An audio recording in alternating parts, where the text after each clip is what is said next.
So I was waiting for my cab, office cab. I received few messages from my mother. So నేను అది చూసిన తర్వాత నాకు ఎంత క్యూట్ ఫీల్ వచ్చిందంటే మా మమ్మీని చూస్తే, అంటే నేను రీసెంట్గానే ఒక ఇన్స్టాగ్రామ్ పేజ్ స్టార్ట్ చేశాను అనమాట. So how I felt is so cute కదా.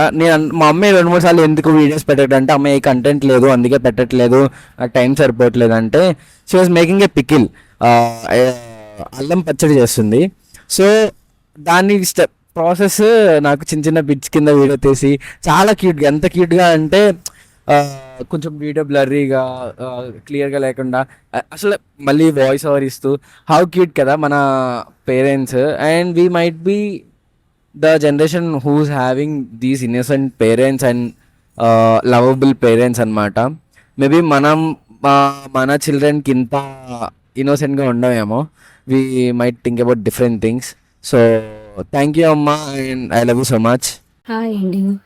మామిడి పచ్చడికి అల్లం పచ్చడి అనమాట. ఇవి ఇంగ్రీడియంట్స్ అనమాట. ఇవన్నీ వేస్తే కానీ అల్లం పచ్చడి రెడీ అవ్వదు. చూడండి,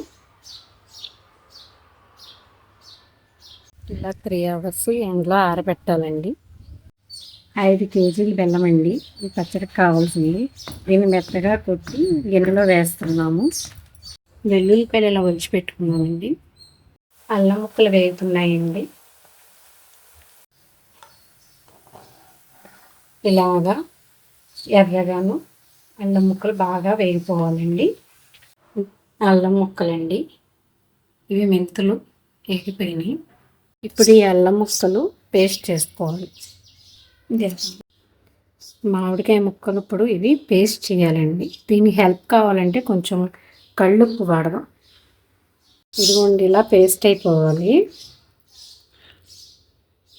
ఇది అల్లం అన్నీ కలిపి, వెల్లుల్లి పేస్ట్, కారం, ఉప్పు అన్నీ కలిపిన పేస్ట్ అని మొత్తం కలిపి దీంట్లోని ఈ పాకం మొత్తం వేసేయాలి. వేడివేడిది వేసి ఈ పాకం దీంట్లో వేసేస్తున్నాం. వేడివేడిదే చూడండి, కంప్లీట్గా 9 kgs కూడా వేసేస్తున్నాం.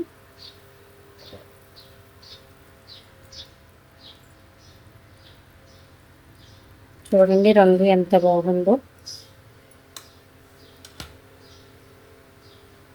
మామిడికాయ అల్లం పచ్చడి రెడీ అయిందండి. ఇది చల్లారేక బాగా చల్లారిపోవాలండి. అప్పుడు ఒక సీసాలో కానీ గాజు పాత్రలో కానీ ఇవన్నీ పెట్టుకొని చక్కగా 1 year వరకు నిల్వ ఉంటుందండి. అల్లం పెసరట్టు అంటే చాలా ఫేమస్ కదండి. దానికి ఇంకా 1 year వరకు చట్నీ చేసుకోక్కర్లేదండి.